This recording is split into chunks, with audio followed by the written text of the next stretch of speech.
नमस्कार दोस्तों, जय हिंद। स्वागत है आप सभी का आपके अपने यूट्यूब चैनल सक्सेस विज्ञान में एक कदम सफलता की ओर। दोस्तों, आज से हम लोग ग्राम पंचायत अधिकारी के लिए प्रैक्टिस सेट चालू कर रहे हैं। ये practice set youth competition times book से है। तो आप लोग कितना क्वेश्चन सही करते हैं 100 में से वो कमेंट बॉक्स में बताइएगा और साथ साथ करते चलिएगा। तो पहला क्वेश्चन देखते हैं। तो प्रैक्टिस सेट का पहला क्वेश्चन है, राष्ट्रीय परियोजनाओं के प्रसार के लिए जिन सेवाओं की आवश्यकता होती है उन्हें स्थानीय स्तर पर भली प्रकार संपन्न किया जा सकता है। स्थानीय शासन इनको संगठित करने के लिए सुगम मार्ग है। यह किसका कथन है? तो यह कथन किसका है बताना है। ब्राइस का, जेनिंग्स का, हिक्स का, इनमें से किसी का नहीं। तो इसमें जो सही ऑप्शन होगा, ऑप्शन सही होगा हिक्स का। अगला क्वेश्चन है, नगर पालिकाओं की संरचना भारतीय संविधान के किस अनुच्छेद में वर्णित है? नगर पालिकाओं की संरचना की बात हो रही है, भारतीय संविधान के किस अनुच्छेद में है? 243वां, 234वां नहीं, 243वां होगा ये। 243वां, 243 था और 243 दा, ये भी 243 होगा। 243 आर की बात हो रही है। तो इसमें से यही वाला ऑप्शन करेक्ट हो जाएगा, 243 दा या 243 आर। उसी में नगर पालिकाओं की संरचना दी गई है। अगला है, निम्न युग्मों में से कौन सा एक सुमेलित नहीं है? कौन सा सुमेलित नहीं है ये बताना है। तो लखनऊ में छावनी परिषद है, सही है। कानपुर में नगर निगम है, सही है। गाजियाबाद में नगर पालिका परिषद, काकोरी में नगर पंचायत। इनमें से कौन सा सुमेलित नहीं ये बताना है। तो सी वाला ऑप्शन हो जाएगा, क्योंकि गाजियाबाद में नगर पालिका परिषद नहीं है, यहाँ भी जो है नगर निगम है। तो सी हो जाएगा। अगला है, पंचायतों को संवैधानिक अधिकार किस संशोधन अधिनियम के माध्यम से प्रदान किया गया? पंचायतों को संवैधानिक अधिकार, तो 73वां संविधान संशोधन, 74वां संविधान संशोधन, 68वां संविधान संशोधन, 69वां संविधान संशोधन। सही ऑप्शन कौन सा हो जाएगा? तो ऑप्शन यहाँ पे करेक्ट हो जाएगा, 73वां संविधान संशोधन। तो आप लोग देखते चलिएगा और लास्ट में कमेंट करिएगा कितना क्वेश्चन आप लोग के सही हो रहे हैं। अगला क्वेश्चन है, उत्तर प्रदेश पंचायती राज अधिनियम की कौन सी धारा में ग्राम प्रधान के चयन की बात की गई है? तो ग्राम पंचायत के चयन की बात किस धारा में की गई है? धारा 15, धारा 16, धारा 12 धारा 11 तो कौन सा ऑप्शन करेक्ट हो जाएगा यहाँ पे? यहाँ पे चौथा ऑप्शन करेक्ट हो जाएगा, धारा 11 में प्रधान के चयन की बात की गई है। अगला है, उत्तर प्रदेश पंचायती राज अधिनियम 1947 के नियम 32 के अंतर्गत ग्राम सभा की बैठक के लिए नोटिस दिया जा सकेगा। तो पहला ऑप्शन है बैठक तिथि के 5 दिन पूर्व, बैठक की तिथि से 7 दिन पूर्व, बैठक की तिथि से 2 सप्ताह पूर्व या बैठक की तिथि से 15 दिन पूर्व। इसमें कौन सा ऑप्शन सही हो जाएगा? तो ये चौथा ऑप्शन सही हो जाएगा, बैठक की तिथि से 15 दिन पूर्व। अगला क्वेश्चन है, पंचायती राज से संबंधित किस समिति का गठन योजना आयोग की सिफारिश पर किया गया था? तो पंचायती राज से संबंधित कौन सी ऐसी समिति थी जिसका गठन जो है योजना आयोग की सिफारिश पर किया गया था, ये बताना है आपको। पहला ऑप्शन दिया गया है GV के राव समिति, दूसरा LM सिंघवी समिति, तीसरा राज मन्नार समिति और चौथा दिया गया है बलवंत राय मेहता समिति। तो इनमें से कौन सा ऑप्शन करेक्ट होगा? तो ये पहला ऑप्शन करेक्ट हो जाएगा, GV के राव समिति। 1985 में इसका गठन किया गया था। आगे देखते हैं।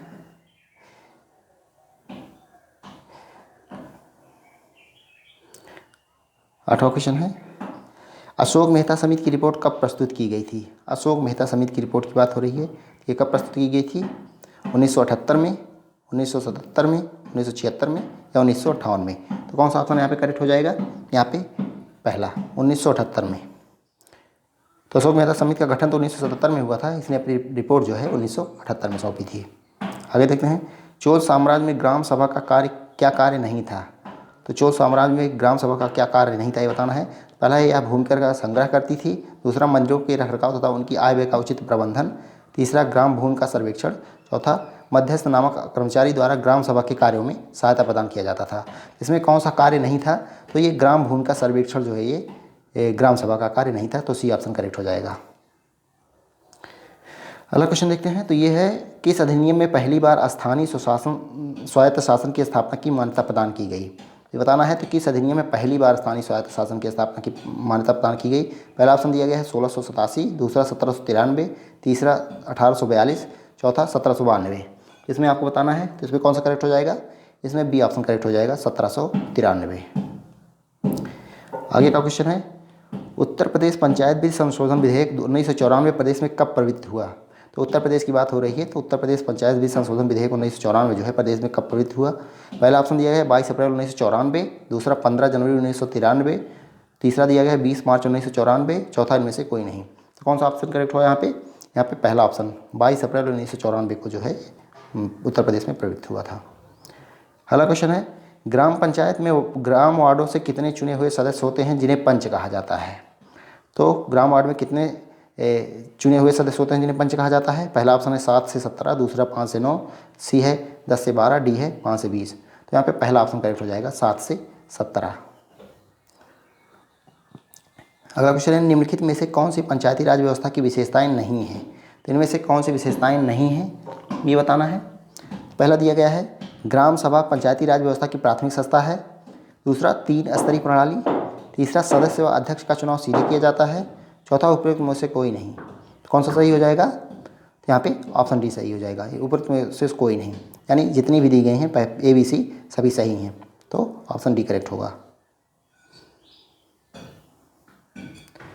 अगला क्वेश्चन है, ग्राम पंचायत को किसके आदेश से उसके अधिकार सीमा से बाहर स्थित संस्थाओं को चंदा देने का अधिकार प्राप्त है? तो ये बताना है आपको, राज्य सरकार, केंद्र सरकार, जिला पंचायत, इनमें से कोई नहीं। तो ऑप्शन जो करेक्ट हो जाएगा ए, राज्य सरकार, 16A के तहत। पंचायत समिति में शिक्षा समिति का सभापति कौन होता है? तो पंचायत समिति में शिक्षा समिति का सभापति कौन होता है ये बताना है। तो प्रधान होता है, ग्राम पंचायत सदस्य, ग्राम विकास अधिकारी, इनमें से कोई नहीं। तो जो ऑप्शन करेक्ट हो जाएगा वो ए करेक्ट हो जाएगा, प्रधान। प्रधान के अलावा 6 अन्य सदस्य होते हैं। अगला क्वेश्चन है, यदि मतदान अध्यक्ष किसी कारणवश मतदान स्थल से अनुपस्थित हो तो उसके कृत्यों का संपादन कौन करेगा? तो कौन करेगा? पहला ऑप्शन दिया गया है सहायक निर्वाचन अधिकारी, दूसरा मतदान अधिकारी, तीसरा सहायक मतदान अध्यक्ष और चौथा उपयुक्त में से कोई नहीं। तो कौन करता है? ये बी ऑप्शन हो जाएगा, मतदान अधिकारी करता है। राज्य निर्वाचन आयुक्त के संबंध में सत्य कथन पहचानिए। राज्य निर्वाचन आयुक्त की बात हो रही है, देखते हैं। तो पहला दिया गया है, राज्य निर्वाचन आयुक्त की नियुक्ति मुख्यमंत्री द्वारा की जाती है। सत्य कथन की बात हो रही है, तो कौन सा सही है इसमें से?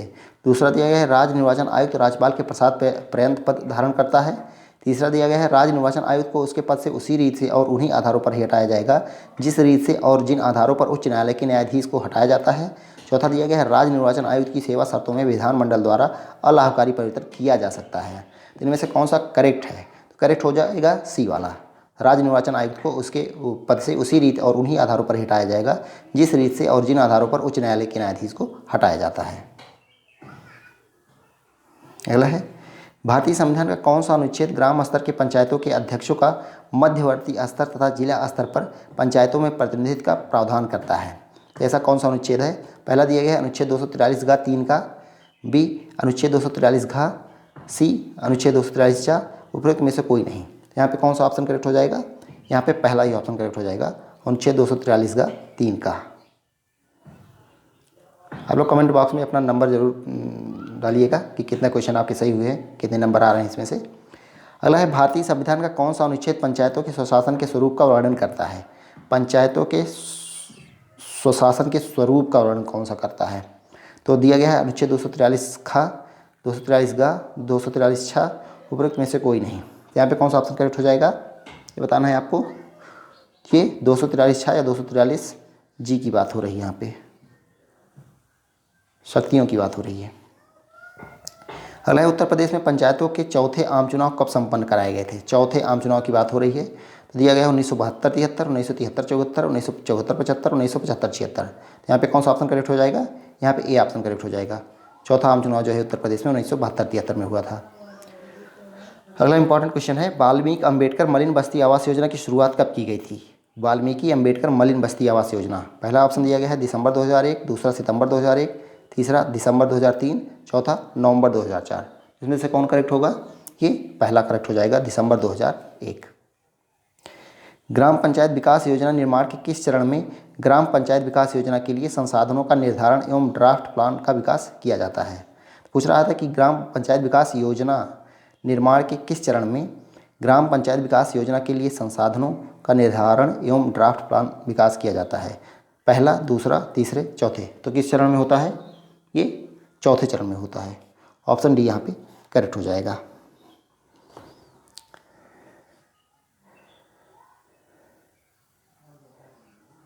आगे देखते हैं। चौदहवें वित्त आयोग ने ग्राम पंचायतों के लिए शर्त रहित मूल अनुदान और सशर्त निष्पादन अनुदान के बीच क्या अनुपात निर्धारित किया था? पहला दिया गया है 75:25, दूसरा 70:30, तीसरा 90:10, चौथा 80:20। यहाँ पे ग्राम पंचायतों के लिए अनुदान की बात हो रही है, तो ये सी ऑप्शन करेक्ट हो जाएगा, 90:10। अगर नगर निकायों की बात होगी तो वहाँ पे 80:20 हो जाएगा।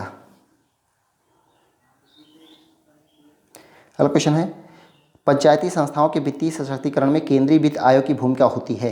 केंद्रीय वित्त आयोग की भूमिका क्या होती है? पहला दिया गया है वित्तीय सहायता उपलब्ध कराना, दूसरा वित्तीय योजनाएं तैयार करना, तीसरा वित्तीय प्रबंधन की सलाह देना, चौथा उपयुक्त सभी। यहाँ पे कौन सा ऑप्शन करेक्ट हो जाएगा? यहाँ पे डी ऑप्शन करेक्ट हो जाएगा, उपयुक्त सभी। आगे का क्वेश्चन है, निम्नलिखित वित्त आयोग के अध्यक्षों में कौन कालक्रम के आधार पर पहले नियुक्त किया गया था? कौन पहले नियुक्त किया गया था ये आपको बताना है। पहला दिया गया है केसी पंत, दूसरा दिया गया है डॉक्टर सी रंगराजन, तीसरा वाई रेड्डी, चौथा डी दिया गया है के संथानम। तो कौन सा करेक्ट हो जाएगा? तो यहाँ पे डी करेक्ट हो जाएगा, के संथानम। के संथानम की नियुक्ति जो है 1956 में की गई थी। अगर इधर केसी पंत की बात करें तो केसी पंत की नियुक्ति कब की गई थी? इनकी 1992 में की गई थी। सी रंगराजन की नियुक्ति कब की गई थी? तो सी रंगराजन की 2002 में की गई थी, 2002 में। वाई रेड्डी की, तो वाई रेड्डी की 2013 में की गई थी। तो सबसे पहले किसकी की गई थी? के संथानम 1956, ये दूसरे अध्यक्ष थे। अगला देखते हैं, निम्नलिखित में से कौन सा सुमेलित नहीं है? कौन सा सुमेलित नहीं है ये बताना है।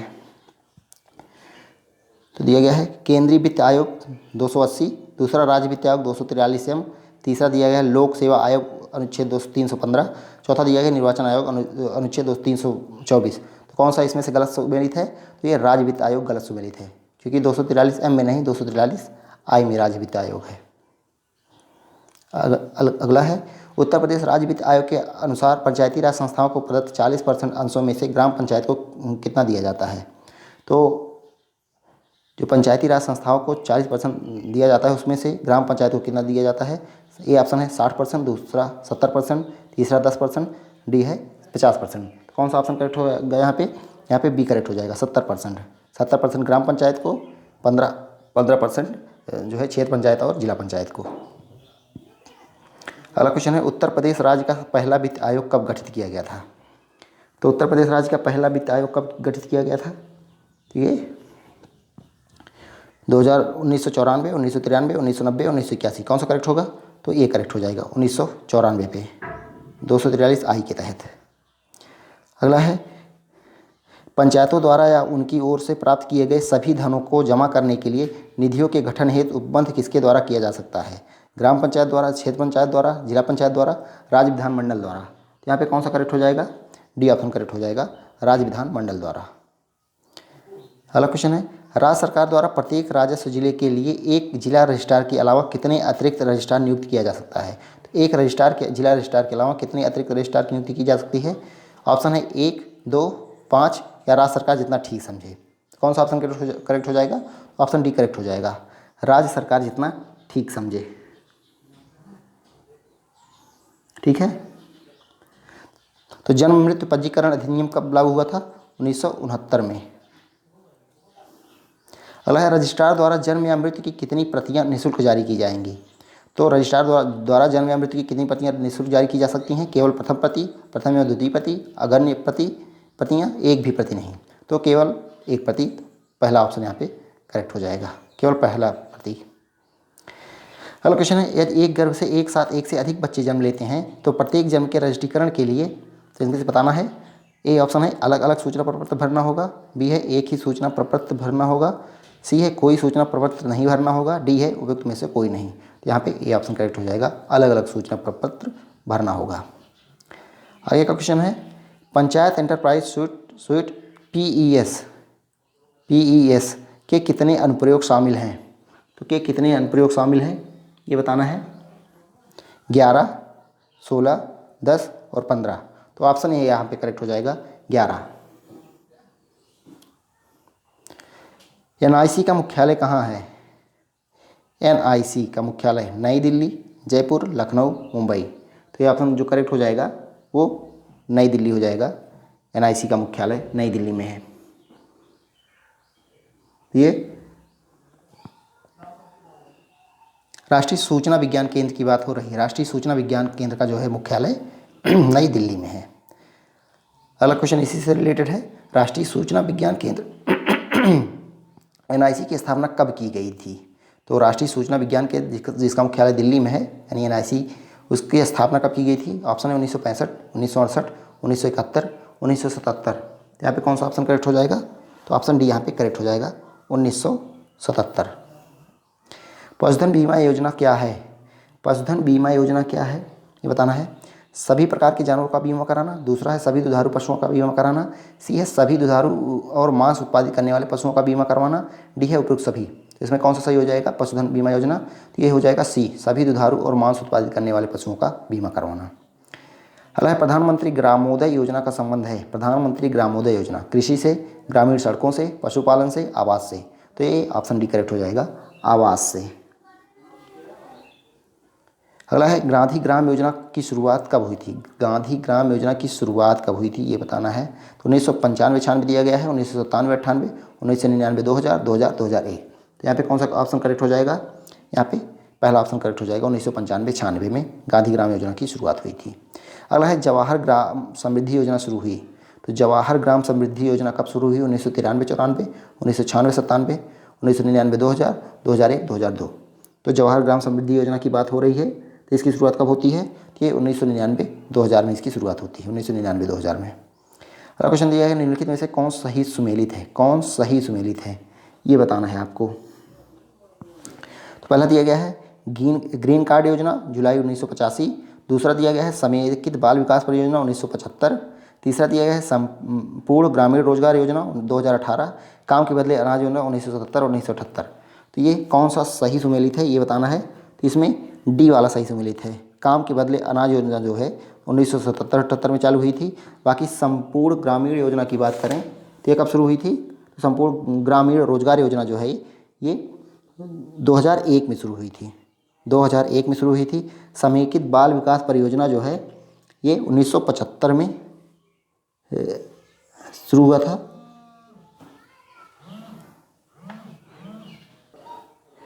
तो ये 40 वाला क्वेश्चन जो है ये मिसप्रिंट हो गया है।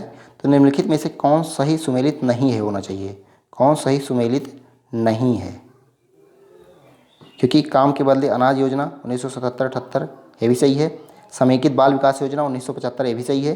ग्रीन कार्ड योजना जुलाई 1985 ये भी सही है। जबकि संपूर्ण ग्रामीण रोजगार गारंटी योजना 2018 में नहीं 2001 में शुरू की गई है। तो यही गलत है। इसमें ये होना चाहिए कौन सा सही सुमेलित नहीं है। तो ऑप्शन सी यहाँ पे करेक्ट हो जाएगा, संपूर्ण ग्रामीण रोजगार योजना 2018 में नहीं 2001 में शुरू की गई थी। तो ऑप्शन सी यहाँ पे करेक्ट हो जाएगा। अगला है सामान्य सेवा केंद्र CSC की संरचना में शामिल है राज्य डिजाइन प्राधिकरण, सेवा केंद्र एजेंसी, ग्राम स्तरीय उद्यमी या सभी। कौन सा ऑप्शन करेक्ट हो जाएगा यहाँ पे? यहाँ पे ऑप्शन डी करेक्ट हो जाएगा, सभी। CSC का फुल फॉर्म क्या है? Common service centre, canteen service centre, citizen service charter, उपयुक्त में से कोई नहीं। यहाँ पे कौन सा ऑप्शन करेक्ट हो गया? Option A common service centre. आगे का क्वेश्चन देखते हैं। निम्नलिखित में से कौन सा दस्तावेज पंचायत सचिवालय में उपलब्ध नहीं रहता? इनमें से कौन सा दस्तावेज जो है पंचायत सचिवालय में उपलब्ध नहीं रहता है ये बताना है। पहला दिया गया है ग्राम पंचायत के आय व्यय से संबंधित पुस्तिका एवं बिल वाउचर। दूसरा ग्राम पंचायत का कार्यवाही रजिस्टर। तीसरा ग्राम सभा की कार्यवाही रजिस्टर। चौथा ग्राम पंचायत भूमि का रिकॉर्ड। इसमें कौन सा ऑप्शन करेक्ट हो जाएगा? यहाँ पे ऑप्शन डी करेक्ट हो जाएगा, ग्राम पंचायत भूमि का रिकॉर्ड जो है पंचायत सचिवालय में नहीं रहता है। अगला है पंचायत सहायक की नियुक्ति के पश्चात कितने माह के अंदर प्रशिक्षण पूरा होना चाहिए? पंचायत सहायक की नियुक्ति के पश्चात जो है उसका प्रशिक्षण कितने माह के अंदर पूरा होना चाहिए ये बताना है। तो दिया गया है 1 माह, 2 माह, 3 माह, 4 माह। तो जो ऑप्शन करेक्ट हो जाएगा वो 2 माह। तो 2 माह के अंदर जो है पंचायत सहायक का जो है प्रशिक्षण पूरा होना चाहिए। अगला क्वेश्चन है केंद्र वित्त पोषित ग्रामीण स्वच्छता कार्यक्रम के तहत संपूर्ण स्वच्छता अभियान उत्तर प्रदेश के कितने जनपदों में वर्ष 2001 में प्रारंभ किया गया था? तो केंद्र वित्त पोषित ग्रामीण स्वच्छता कार्यक्रम के तहत संपूर्ण स्वच्छता अभियान उत्तर प्रदेश के कितने जनपदों में वर्ष 2001 में प्रारंभ किया गया था? 10, 11, 12, 15। यहाँ पे कौन सा ऑप्शन करेक्ट हो जाएगा? यहाँ पे सी ऑप्शन करेक्ट हो जाएगा, 12 जनपदों में। तो एक क्वेश्चन इंपॉर्टेंट है। अगला है प्रधान के विरुद्ध यदि गंभीर आरोप हैं तो उसे हटाया जाएगा। तो उसको कैसे हटाया जाएगा? अविश्वास प्रस्ताव द्वारा, जिला मजिस्ट्रेट द्वारा, ग्राम पंचायत सचिव द्वारा, सभी द्वारा। तो यहाँ पे अविश्वास प्रस्ताव द्वारा, ऑप्शन ए यहाँ पे करेक्ट हो जाएगा। तो किसके द्वारा? अविश्वास प्रस्ताव द्वारा। अगला क्वेश्चन देखते हैं। मॉडल नागरिक चार्टर में ग्राम पंचायतों के लिए संकल्प पूर्व शिक्षा की मान्यता तथा प्रधानमंत्री कौशल विकास योजना के तहत कौशल प्रशिक्षण के लिए आवेदन किसके पास किया जा सकता है? प्रधान के पास, ब्लॉक प्रमुख के पास, जिला पंचायत सदस्य के पास, सभी के पास। तो यहाँ पे कौन सा ऑप्शन करेक्ट हो जाएगा? यहाँ पे ए करेक्ट हो जाएगा, प्रधान के पास।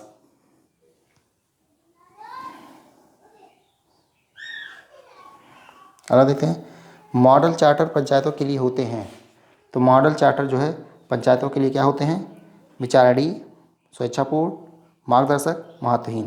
तो ये कौन सा ऑप्शन करेक्ट हो जाएगा यहाँ पे? यहाँ पे ऑप्शन सी करेक्ट हो जाएगा, मार्गदर्शक।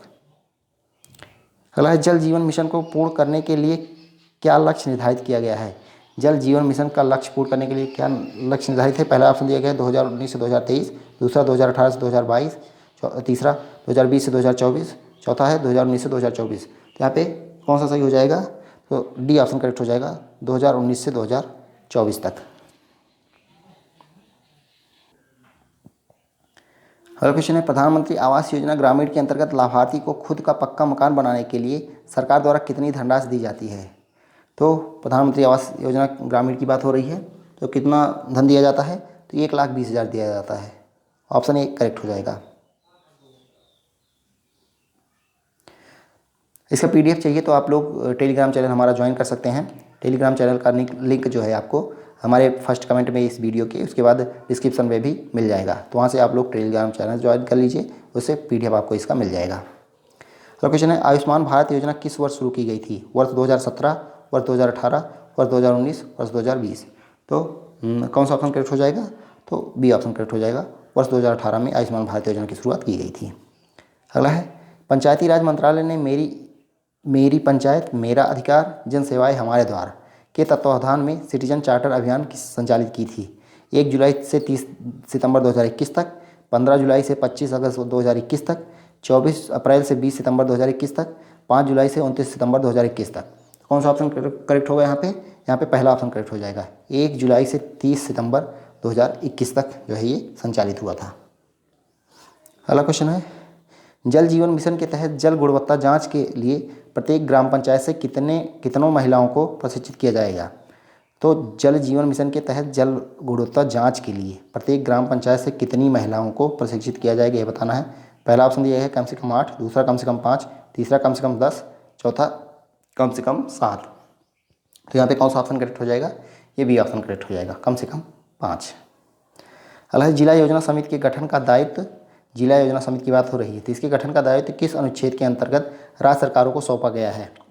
पहला दिया गया अनुच्छेद 243 ZE, दूसरा अनुच्छेद 243 ZD, अनुच्छेद 243 ZF या अनुच्छेद 243 ZG। तो यहाँ पे कौन सा ऑप्शन करेक्ट हो जाएगा? ये बी, 243 ZD के तहत जिला योजना समिति का गठन किया जाता है। अगला क्वेश्चन है, ग्रामीण भूमिहीन रोजगार गारंटी कार्यक्रम में क्या असत्य है? तो इनमें से क्या असत्य है ये आपको बताना है। तो ग्रामीण भूमिहीन रोजगार गारंटी कार्यक्रम की बात हो रही है।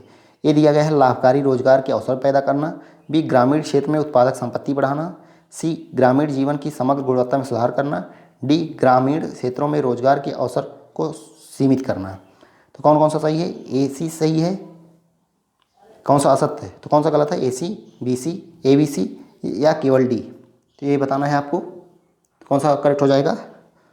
तो केवल डी। इसमें बताया गया है कि ग्रामीण क्षेत्रों में रोजगार के अवसर को सीमित करना, तो सीमित करना नहीं होगा, तो ये असत्य हो जाएगा, तो केवल डी असत्य है।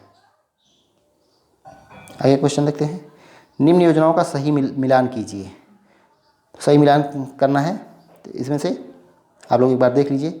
ग्रामीण संपर्क मार्ग योजना दिया गया है, गंगा कल्याण योजना दिया गया है, समग्र आवास योजना दिया गया है, प्रधानमंत्री ग्राम सड़क योजना दिया गया है। तो इसका सही मिलान करना है, तो कौन सा ऑप्शन करेक्ट हो जाएगा? आप लोग एक बार देख लीजिए अच्छे से।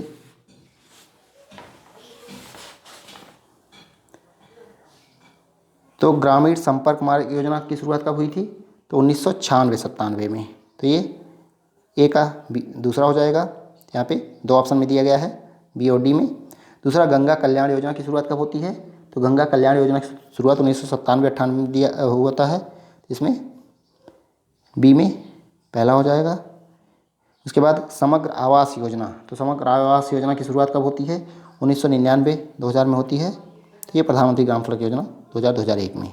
तो ये वाला बी वाला ऑप्शन करेक्ट हो जाएगा। आगे देखते हैं। मुख्यमंत्री समग्र ग्राम विकास योजना का शुभारंभ किया गया था। मुख्यमंत्री समग्र ग्राम विकास योजना का शुरुआत कहाँ किया गया था, ये पूछा गया है। शिल्पग्राम कानपुर से, शिल्पग्राम लखनऊ से, गोरखपुर से, अयोध्या से। तो कौन सा ऑप्शन यहाँ पे करेक्ट हो जाएगा? ये बी ऑप्शन करेक्ट हो जाएगा, शिल्पग्राम लखनऊ से। आगे देखते हैं।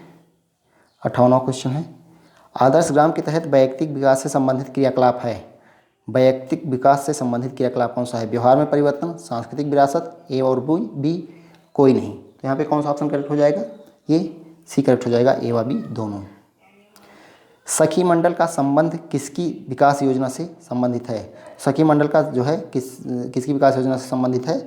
ग्राम पंचायत विकास योजना, नगर पंचायत विकास योजना, जिला पंचायत विकास योजना या कोई नहीं। तो कौन सा ऑप्शन करेक्ट हो जाएगा? ये ए करेक्ट हो जाएगा, ग्राम पंचायत विकास योजना से संबंधित है सखी मंडल। उत्तर प्रदेश में मुख्यमंत्री पंचायत प्रोत्साहन पुरस्कार योजना का उद्देश्य है। मुख्यमंत्री पंचायत प्रोत्साहन पुरस्कार योजना का उद्देश्य क्या है? पुरस्कृत पंचायतों को आदर्श मानकर अन्य पंचायतों को प्रेरणा देना। बी दिया गया है गाँव में वित्त की कमी को पूरा करना। सी दिया गया है ए व बी दोनों। डी दिया गया है इनमें से कोई नहीं। तो कौन सा करेक्ट हो जाएगा? तो ये हो जाएगा, पुरस्कृत पंचायतों को आदर्श मानकर अन्य पंचायतों को प्रेरणा देना। तो ये वाला ऑप्शन करेक्ट हो जाएगा।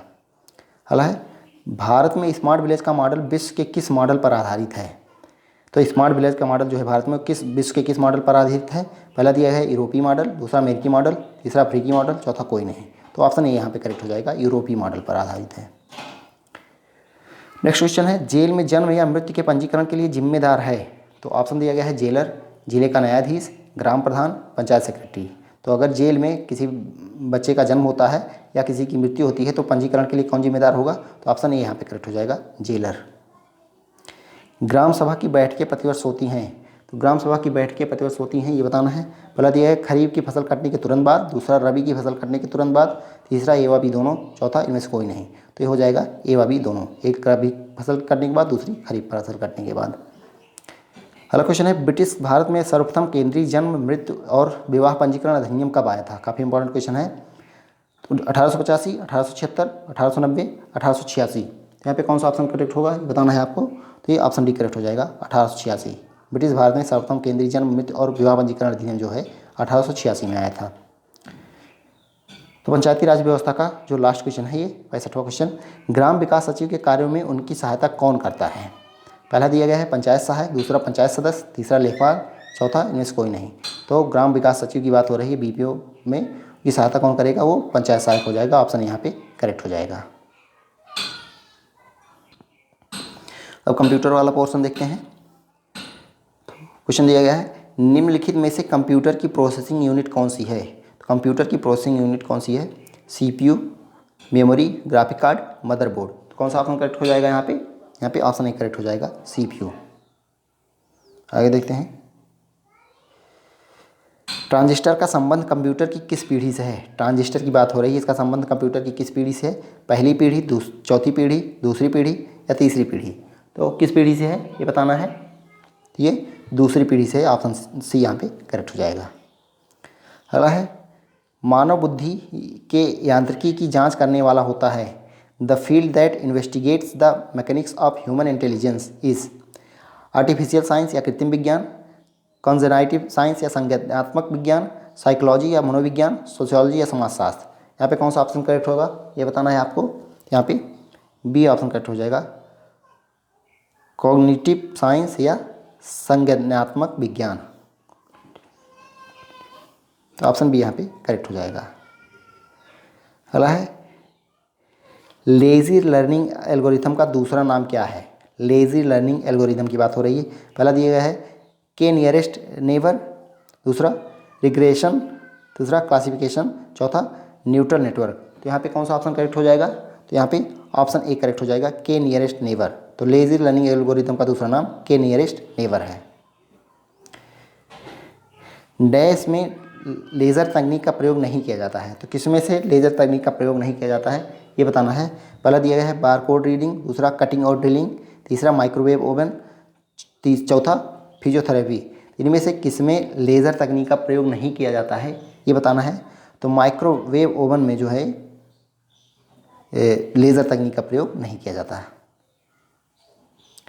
अगला दिया गया है आर्टिफिशियल इंटेलिजेंस के लिए प्रोग्रामिंग भाषा लिस्प को किसने विकसित किया था। तो आर्टिफिशियल एआई जो है उसका प्रोग्रामिंग भाषा लिस्प जो है उसको किसने विकसित किया था ये बताना है। Grace Hopper, John McCarthy, Charles Wachman, Leslie Lamport. तीन में से किसने विकसित किया था लिस्प को ये बताना है। तो ये जॉन मैकार्थी ने। ऑप्शन बी यहाँ पे करेक्ट हो जाएगा। हालांकि कंप्यूटर शब्दावली में आईडीएन का पूर्ण रूप है। तो आईडीएन का फुल फॉर्म आपको बताना है। दिया गया है internal digital network, internationalised domain name, interwind disk network, input distributed network. इसमें कौन सा सही हो जाएगा ये बताना है। तो ये internationalised domain name, option b यहाँ पे करेक्ट हो जाएगा। आगे देखते हैं 73वां क्वेश्चन है निम्नलिखित में से कौन सी सेवा इंटरनेट उपयोगकर्ताओं को कॉल प्राप्त करने के लिए सुसज्जित किसी भी पीसी से इंटरनेट पर बात करने की अनुमति देती है। Electronic mail, electronic message, internet telephony, instant messaging. तो इनमें से कौन सा ऑप्शन करेक्ट हो जाएगा। ये ऑप्शन सी करेक्ट हो जाएगा, इंटरनेट टेलीफोनी। अगला है एमएस वर्ड में फॉन्ट डायलॉग बॉक्स ओपन करने के लिए शॉर्ट कुंजी है। तो फॉन्ट डायलॉग बॉक्स ओपन करने के लिए शॉर्ट की क्या है, Alt+F, Ctrl+D, Alt+Ctrl+D, Ctrl+F। यहाँ पे कौन सा ऑप्शन करेक्ट हो जाएगा। ये ऑप्शन बी करेक्ट हो जाएगा, Ctrl+D। अगला है निम्नलिखित विधि में से कौन सा तरीका दाएं संरेखित करने के लिए इस्तेमाल किया जाता है, यानी राइट संरेखित करने के लिए कौन सा इस्तेमाल किया जाएगा। Ctrl+I, Ctrl+Z, Ctrl+J, Ctrl+R। इनमें से कौन सा ऑप्शन करेक्ट हो जाएगा, Ctrl+R। अगला क्वेश्चन दिया गया है कंप्यूटर पर लॉगिन नाम और पासवर्ड के सत्यापन को किस रूप में जाना जाता है। तो लॉगिन नाम और पासवर्ड के सत्यापन को किस रूप में जाना जाता है ये बताना है। ऑथेंटिकेशन या प्रमाणीकरण, सिंक्रोनाइजेशन या संक्रमण, आइडेंटिफिकेशन, चौथा एक्सेसिबिलिटी। तो कौन सा करेक्ट हो जाएगा यहाँ पे ये बताना है आपको। तो ये पहला ऑथेंटिकेशन हो जाएगा, प्रमाणीकरण। अगला क्वेश्चन है निम्नलिखित में से कौन सा स्प्रेडशीट का एक उदाहरण है। स्प्रेडशीट का कौन सा एक उदाहरण ये बताना है। Microsoft Excel, Microsoft Outlook, Microsoft PowerPoint, Microsoft Word. तो इनमें से कौन सा करेक्ट हो जाएगा। ये माइक्रोसॉफ्ट एक्सेल जो है ये स्प्रेडशीट का एक उदाहरण है। ईमेल का आविष्कार किसने किया है, इसमें बताना है ईमेल का आविष्कार किसने किया। Tim Berners-Lee, James Gosling, Vinton Cerf या फिर BA शिवा अय्यादुरई। इनमें से कौन सा ऑप्शन करेक्ट हो जाएगा। ये VA Shiva Ayyadurai, option D यहाँ पे करेक्ट हो जाएगा। अगला क्वेश्चन है एंड्रॉयड ऑपरेटिंग सिस्टम किस पर आधारित है। एंड्रॉयड ऑपरेटिंग सिस्टम जो है किस पर आधारित है। विंडोज़ पर, लाइनक्स पे, IBM, MS वर्ड। तो कौन सा ऑप्शन करेक्ट होगा यहाँ पे बी करेक्ट हो जाएगा, लाइनक्स पर आधारित है। निम्नलिखित में से कंप्यूटर का मूल कार्य है। तो कंप्यूटर का आखिरी क्वेश्चन है। तो इनमें से कंप्यूटर का मूल कार्य है ये बताना है आपको। पहला दिया गया है इनपुट, बी दिया गया है स्टोरेज, सी दिया गया है प्रोसेसिंग, डी दिया गया है ऑल ऑफ दीज। तो कौन सा करेक्ट हो जाएगा इसमें से, ऑल ऑफ दीज। तो ये सभी कार्य जो है कंप्यूटर के हैं। अब आता है यूपी स्पेशल। तो दिया गया है केंद्रीय पक्षी अनुसंधान संस्थान CARI उत्तर प्रदेश के किस शहर में स्थित है। तो आगरा, बरेली, लखनऊ, कानपुर। तो कौन सा ऑप्शन करेक्ट होगा यहाँ पे बी ऑप्शन करेक्ट हो जाएगा, बरेली। अगला है उत्तर प्रदेश का सबसे घना बसा जिला कौन सा है।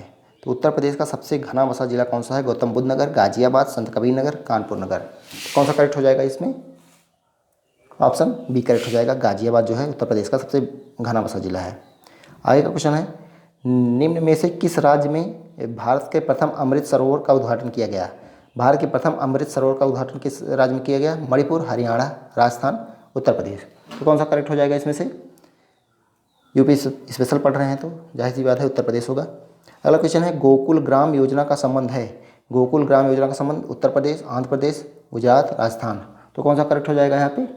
यहाँ भी उत्तर प्रदेश हो जाएगा।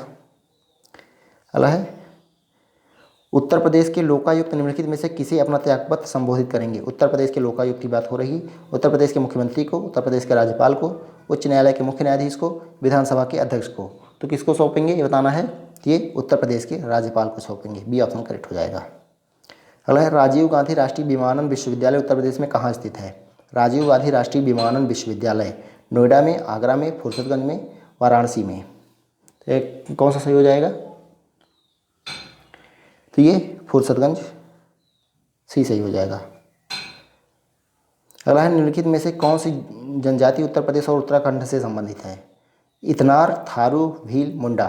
तो कौन सा ऑप्शन करेक्ट होगा यहाँ पे? यहाँ पे थारू जो है उत्तर प्रदेश और उत्तराखंड से संबंधित है। ऑप्शन बी यहाँ पे करेक्ट हो जाएगा। किस्सा राधा कन्हैया के लेखक कौन है? किस्सा राधा कन्हैया के लेखक कौन है ये बताना है। दिया गया है सैयद आगा हसन काश्मीरी, नवाब वाजिद अली शाह, बाबू गोपाल चंद इलियास गिरधर दास, पंडित प्रताप नारायण मिश्र। तो किस्सा राधा कन्हैया के लेखक जो हैं नवाब वाजिद अली शाह हैं। ये ऑप्शन करेक्ट है। अगला क्वेश्चन है निम्नलिखित में से कौन सा एक उत्तर प्रदेश का लोक नृत्य है? तो इनमें से कौन सा एक उत्तर प्रदेश का लोक नृत्य है? सिग्मो, घोड़े, मोडिनी, जैता। तो कौन सा ऑप्शन करेक्ट हो जाएगा यहाँ पे? डी ऑप्शन जैता। अगला है आगरा की मोती मस्जिद का निर्माण किसने करवाया था? अकबर, शाहजहां, औरंगजेब, दारा शिकोह। तो अकबर किसने करवाया था आगरा की मोती मस्जिद का निर्माण? तो ये शाहजहां ने करवाया था। ऑप्शन बी करेक्ट है। अगला क्वेश्चन है उत्तर प्रदेश के किस नगर में सर्वप्रथम भारतीय राष्ट्रीय कांग्रेस का वार्षिक अधिवेशन हुआ? तो कानपुर, वाराणसी, लखनऊ, इलाहाबाद। तो उत्तर प्रदेश में किस नगर में सर्वप्रथम भारतीय राष्ट्रीय कांग्रेस का वार्षिक अधिवेशन हुआ था? तो ये इलाहाबाद हो जाएगा। 1888 में 1888 में सबसे पहले उत्तर प्रदेश में की बात करें तो हुआ था। उसके अध्यक्ष जो थे जॉर्ज यूल थे। इसके अलावा इलाहाबाद में 1892 में भी आयोजित हुआ था और 1910 में भी। कितने हो गए? 3 यहाँ पे आयोजित हुए थे। 1888 में पहला हुआ था इलाहाबाद में, उसके बाद 1892 में और इसके बाद 1910 में। कानपुर की बात करें तो 1925 में हुआ था। 1925 में वाराणसी में जो है एक ही हुआ था। 1905 में जो है वाराणसी में एक ही हुआ था। लखनऊ में जो है 3 हुए थे, 1999, 1916 और 1936। सॉरी 1899, 1916 और 1936। ध्यान रखिएगा। फिर से एक बार देख लेते हैं। तो सबसे पहले उत्तर प्रदेश की बात करें तो भारतीय राष्ट्रीय कांग्रेस का अधिवेशन जो है इलाहाबाद में 1888 में हुआ था। जॉर्ज यूल इसके जो है अध्यक्ष थे। इसके अलावा इलाहाबाद में 1892 और 1910 में हुआ था। वाराणसी में एकमात्र अधिवेशन हुआ था 1905 में। और कानपुर की बात करें तो कानपुर में भी एक ही अधिवेशन हुआ था 1925 में। लखनऊ में जो है 3 अधिवेशन हुआ था। कब कब हुआ था ये आप लोग देख लीजिए। तो 1899 में हुआ था, 1916 में हुआ था, 1916 में, इसके बाद 1936 में। ये 3 अधिवेशन जो है लखनऊ में हुए थे। आगे देखते हैं। गंगा नदी के निम्नलिखित में से किस भाग को राष्ट्रीय जलमार्ग घोषित किया गया है? तो राष्ट्रीय जलमार्ग घोषित किया गया है किसको?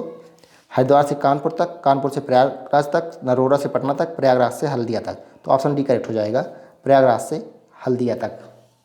आगे क्वेश्चन देखते हैं।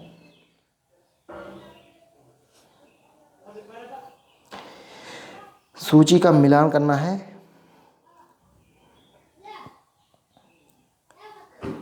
सोनभद्र, इलाहाबाद, ललितपुर, मिर्ज़ापुर। इधर दिया गया तांबा, शीशा बालू, नॉन प्लास्टिक फायर क्ले, चूना पत्थर। तो ये मिलान करना है।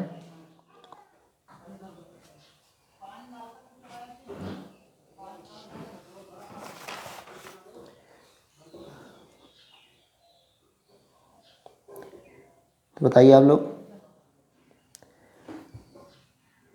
तो सोनभद्र में जो है क्या होता है? चूना पत्थर हो गया।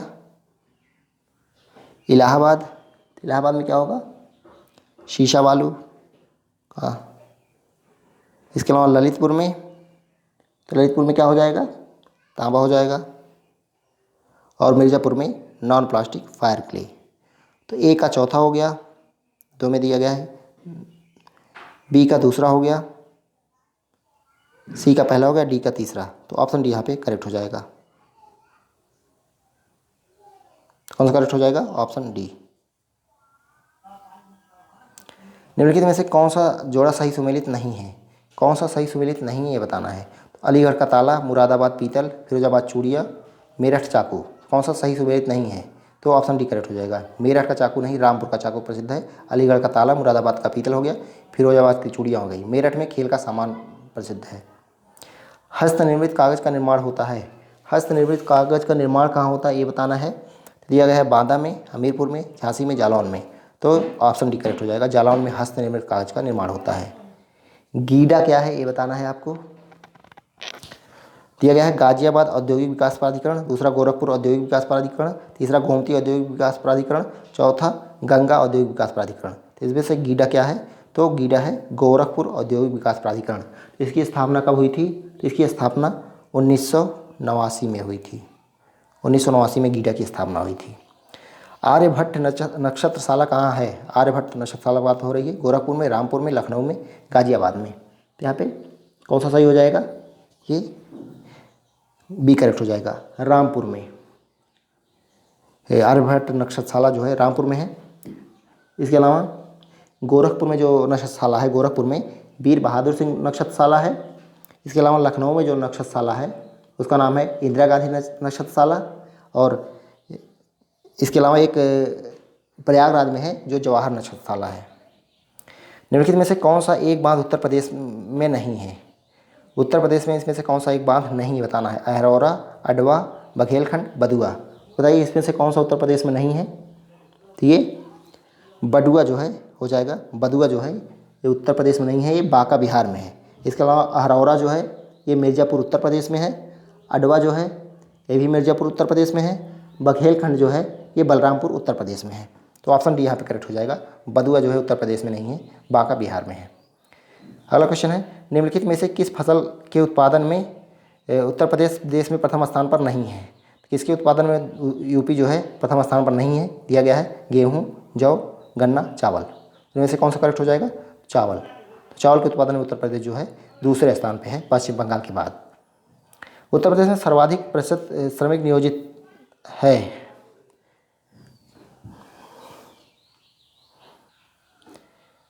तो उत्तर प्रदेश में सर्वाधिक प्रतिशत श्रमिक नियोजित हैं कृषि क्षेत्र में, उद्योग क्षेत्र में, सेवा क्षेत्र में, उद्योग एवं सेवा क्षेत्र में। तो कौन सा करेक्ट हो जाएगा, तो सबसे ज़्यादा कृषि क्षेत्र में नियोजित हैं, ऑप्शन ए करेक्ट हो जाएगा। तो दोस्तों कमेंट में ज़रूर आप लोग बताइए कितना क्वेश्चन आप लोग सही किए 100 में से। इसके अलावा टेलीग्राम चैनल ज्वाइन कर लीजिए, वहाँ से इसका PDF भी प्राप्त कर लीजिए आप लोग। तो दोस्तों वीडियो पसंद आए तो लाइक करें और चैनल पर नए हैं तो चैनल को सब्सक्राइब करें। धन्यवाद, जय हिंद।